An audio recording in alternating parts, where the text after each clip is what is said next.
lượng muốn cứ thay em đã clang tịch pì tôi lượng đã lằng hiểm chàng này cứ thay em thưa thành đại đón thì tại sao lượng muốn cứ nhau sơ đăng pì là biệt thưa chắc na tôi lượng em thưa tam bong on là chui không bắn phèm nhau tại sao lượng muốn em thưa khoan đi khoan nuôi chở một pì xôm bây giờ ca ly thải bởi nhóm nó cần nster chẳng hay em lo xạ thưa lượng tịch pì mới thay tao đồ chuyện biết ngang chuyện lượng tì mùi hay thành đại là nhóm bây ân về trên hay ở chẳng na cứ em vô về tập bọc hay bong on môi trường nướng có tham một hộp nó cứ trên xa tập thải hay lượng nó cứ em thưa tập thải tam bong sầy nè con cầm bắn phèm nhóm cô scorpion ở lăng trường khoảng sân và tập má cứ em chặt tật cho hay em lụi đầm bờ tịch đai em cô tập hưởng cho cái này ở chẳng cứ em tục về tập chặt hay tập má cứ em vô sạch thải vô mà lấy chỉ mùi phèn cha vậy tơ một hộp môi này cứ thay cho phèn cha khăng mẹn ten mỏng á hay thay lượng ní đai cứ em đạp phèn cha hay em cô vì hiện du đôi lượng môn hay lượng ní cứ em lụi đầm bờ nông thải màn tịch đai hay sạch thải ở bên em cô du tới làng so mỏng á bong hay miền bong ong khác có mình thay để sao là em đã khăng tịch pe mà thay em chiên tới cho bát năng ấy chắc hay môi tiết khăng sợi cái đai hai chỉ lượng môn nó em thưa khăng sợi cái đai men bàn pe để em chặt tới sạch thải để cho bát năng tai lượng ní cứ ở đây bong ong viên đại lăng lừa đòiខ្លួនឯងให้คอมเมนต์បងស្អីម្នាក់នេះគឺល្អមែនតើគាត់ថាកុំយកកេះជាប់មកប្រើជាមួយប្រេងឆារបស់ក្តៅអីចឹងចឹងឲ្យបងប្អូនយកចកេះឈើឬក៏ឈើអីចឹង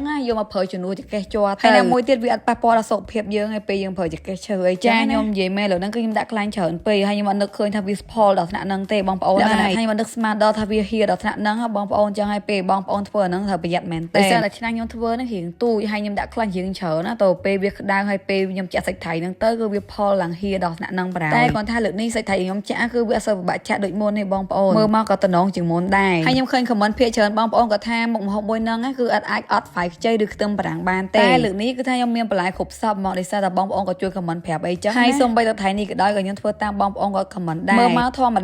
តាទេបងប្អូនតែរសជាតិគឺឆ្ងាញ់មែនតើបន្ទាប់ពីខ្ញុំធ្វើទៅថៃបងសាច់ត្រីឲ្យអស់ចឹងណាបងប្អូនគឺខ្ញុំរៀបដាក់ចានមួយហើយបន្លែខ្ញុំញ៉ាំជាមួយគឺមាន3មុខនឹងឯងបងប្អូនហើយខ្ញុំយកទៅញ៉ាំជាមួយនំចុកក៏ដែរទេបងប្អូននិយាយមែនលើកហ្នឹងគឺថាតំណងមែនតើបងប្អូនណាមានតែបន្លែគ្រប់មុខផងអីចឹងណាសំខាន់ណាសាច់ថៃលើកហ្នឹងគឺខ្ញុំជៀនអត់ខ្លោចដូចមុនទេហើយបើនិយាយពីរសជាតិវិញបងប្អូនលើកនេះគឺថាឆ្ងាញ់ជាងលើកមុនឆ្ងាញ់មែនតើដោយសារទឹកថៃដែលខ្ញុំធ្វើលើកនេះក៏ឆ្ងាញ់ជាងលើកមុនហើយសាច់ថៃលើកនេះវាស្រួយរៀងមានជាតិជាងលើកមុនទៀតបងប្អូនសំខាន់មានស្វាយមានអីខ្ទាប់ជាមួយចឹងណាគឺថារសជាតិឆ្ងាញ់ជាងលើកមុនឆ្ងាញ់មែនតើហ្មងហើយទឹកថៃបងប្អូនអាចធ្វើតាមខមមិនបងស្រីម្នាក់នេះបានគឺថារសជាតិឆ្ងាញ់មែនតើខ្ញុំនិយាយមែនសូម្បីតែកូនខ្ញុំលើកទី1ក៏អត់ចេះញ៉ាំទេតែលើកទី2នេះគាត់ទៅសើថាឆ្ងាញ់មែនតើហ្មងហើយប្តីខ្ញុំក៏ដូចគ្នាដែរគាត់ថាលើកនេះគឺឆ្ងាញ់ជាងលើកមុនសម្រាប់ខ្ញុំនៅខ្មែរប្រហែលជាខ្ញុំបានធ្វើញ៉ាំខ្លួនឯងទេបងប្អូនណាដោយសារវាញ៉ៃដែរអញ្ចឹងណាសំខាន់ណាពេលបំពងសាច់ថៃរៀងពិបាកមែនតើសម្រាប់បើសិននៅខ្មែរដឹងទិញគេញ៉ាំហើយចាវីដេអូគឺមានប៉ុណ្្នឹងឯងបងប្អូនជម្រាបលាបាយបាយ